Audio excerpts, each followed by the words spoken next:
welcome to the first ever edition of the Jag Cast. I want to thank my amazing producers and Mr. Seeker for pushing this and helping me organize all of this. And our first guest today is Miss Walker. And can I just say, nobody wanted to be the first guest, and everyone said that the first guest needed to be Mrs. Walker, Miss Walker.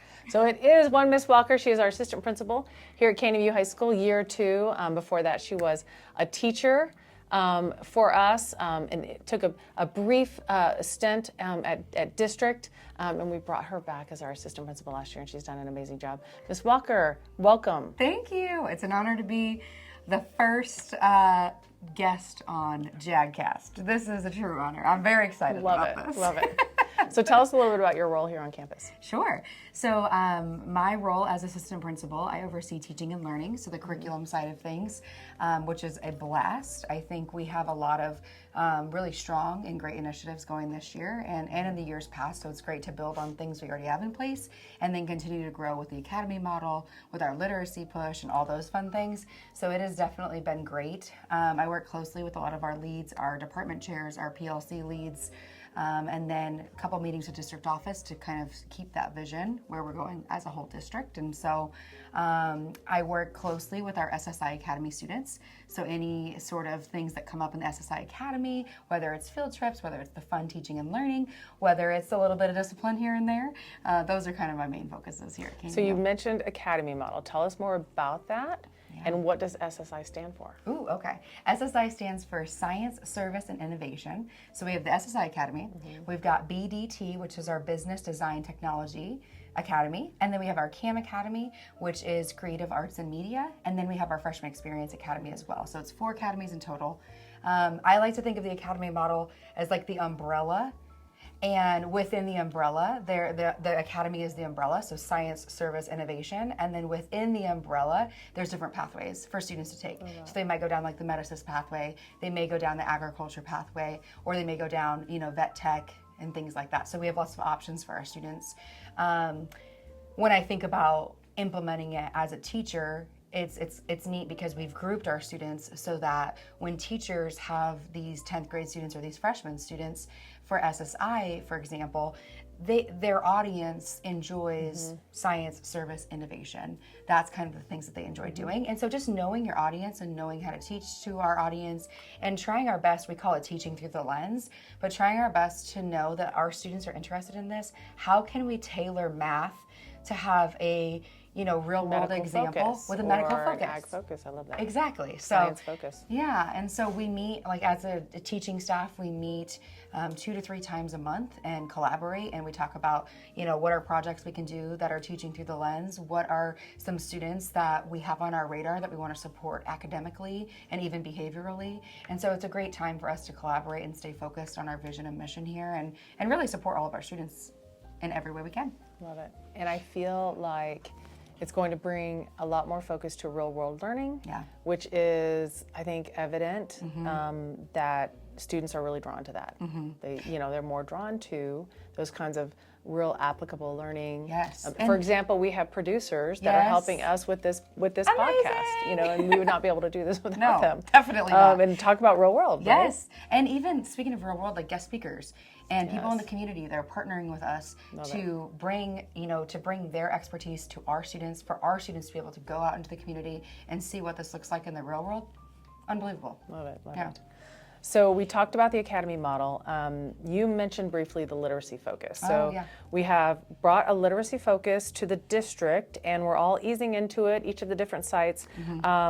We've made it more of a focus than ever before. So what are some of the initiatives or strategies you're most excited about that are helping strengthen reading and writing in every classroom? Yeah, I think we're biased because we love reading books. Yes. So we're all for it. I was an English teacher. And I just love Of course, I think it's important. It's amazing. I read every day. Me too. So I think everybody should read every day. Surely all of our students love that I'm idea. sure they do. But really, there's tons of research that shows that students reading and writing and staying on top of those 2 things support them in every aspect of their Specifically teaching. reading for fun. Yes. right? Yes. That's a big piece of the literacy movement. Yeah. So, we had some great external people come in and share some ideas with us. Penny Kittle was the first one. And we've got Gallagher coming soon to help support our ELA teachers and really push them and give them tools and resources to support. And that was one of them, was bringing in the idea of recreational reading. Like, when you're done with your assignment early, get that book out and keep reading. And it's something that they're interested in, right? It might be a mystery novel. It could be something that they find super interesting, sci-fi, or whatever the case may be, whatever they're interested in. A comic book, it could be a comic book, to keep them engaged and to keep them focused on reading the word count, getting through as much as they can, understanding, digesting content for something fun, so that when they are in their English classes, their history classes, etc., they already have that background, that reading speed increases, the knowledge retention of what they're reading, that reading comprehension piece stays, and it grows. And I think that's an area that no matter what you do after, post-secondary, those are the skills that you're going to want for the rest of your life. Yep. Strong reading, Yeah, strong writing. strong reading, strong writing. Our librarian, and she's our Miss Inman, who oversees our ITC, the Info Tech Center. She was out briefly, and when she came back, she was shocked at how many books have been checked out. Gosh, so because our amazing. students had all gone with their English teachers and checked so many books out. We're working on replenishing those. Yes. Purchasing some more variety, some nonfiction for our seniors who are looking at, launching into adulthood. Oh, yes. So some practical reading for them as well. And some students are just more drawn to nonfiction. Yeah. But the English teachers also are looking at putting together some personal libraries. We've just started this, so I'm excited to see where it goes. Me too. I'm Thank super you for excited. leading that. It's great for students. So it's talking about picking up that book at the end of a test. Yeah. Would be in lieu of the phone, right? Because we do have a new phone policy this year, and so I wanted to talk about that and how that's going. I know that our students may feel differently about the new phone policy. It is a new state law. We as a district, we were required to put some kind of policy in place by the state of Arizona that would restrict phone use during learning. So we went with the red light, green light, red, or actually it would be red, yellow, and green light. So tell me, how do you think it's going? Yeah. And what kind of impact do you think it's having on learning in our learning labs? Great question. And I agree. I don't think that's probably our students' favorite thing we've put in But place. a lot of them will admit that they better. needed it. Exactly. So when you get a student on their own and they're Yes. like, yeah, the phone is a huge distraction. They're like, I actually feel like I'm learning a lot more. I'm like, that's good. Yes. It's so good. And it's one of those things too where, post-COVID, there were a lot of things that shifted. There were a lot of things happening inside and outside of school where students needed to be, in touch with their family. There's a lot happening. On the screen more. Yeah, absolutely. And so now I think we're at the place where we can acknowledge the fact that maybe it's more for fun now. And we're scrolling TikTok, or we're on social media, or we're texting A little bit our more friends. distracting, I think, than any of us realized. And it's a huge Exactly. distraction for me. Yeah. Like, I actually struggle Yeah. if the phone is there, and for me, it's actually the books that I'm reading on my phone. Like, Yeah. for me, that's I will if it's close and I can, I'd rather read than get my my work done. And Right. so it's, I think, a reality even for adults that we can also need to moderate Yeah. ourselves. Absolutely. And it's been, I know the students have actually been pretty good about They've been it. so good about it. I think that's one of the biggest wins is there's always a little bit of pushback yeah, at first, yeah. right? Because it's a new thing. It's a bit of a change from what we've done in the years past.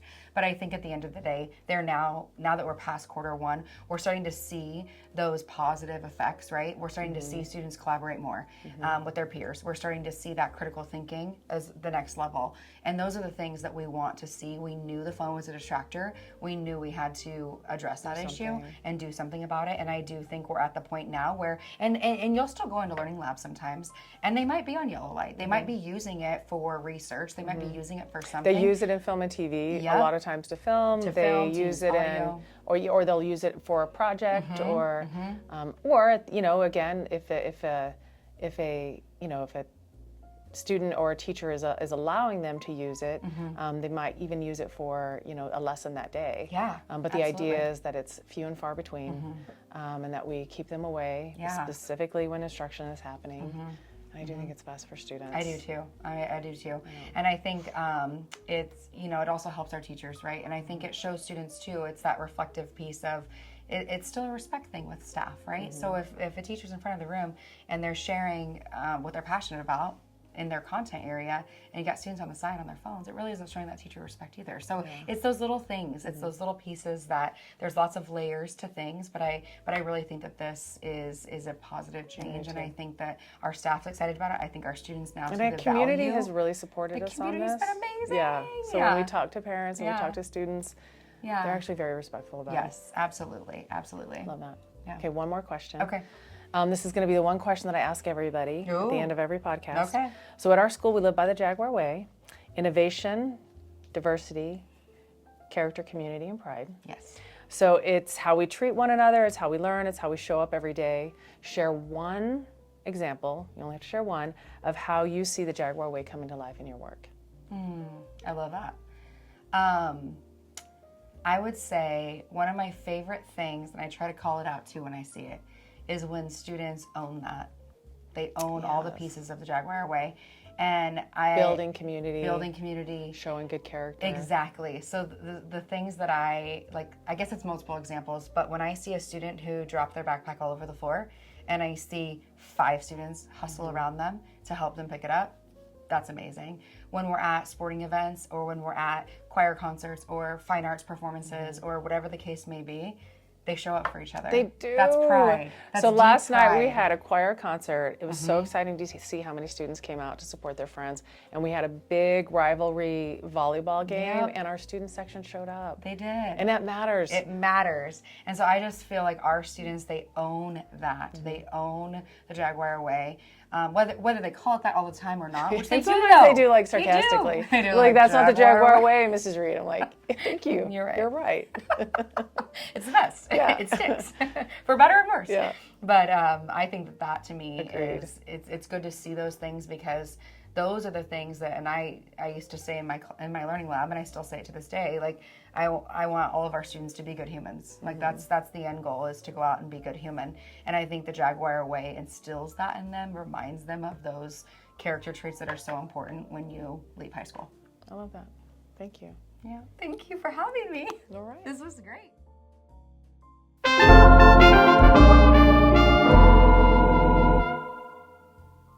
Thank you so much for joining us on our first ever Jag Cast podcast episode. Miss Walker, thank you so much for being here. Thank you for having me. She didn't know she was going to be doing this This when is she amazing. came in today. This is so fun. And look at her. So thank you, seriously. Of the course. next episode, we are going to be introducing some of our student leaders. I'll have a panel of student leaders, and we're going to talk a little bit about what student leadership looks like on our campus and how they help build and support the culture that we were just talking about in the Jaguar Way. It's going to be even better Because than the first they are one. the reason, yes. They're the reason. Yep. Thank you guys so much.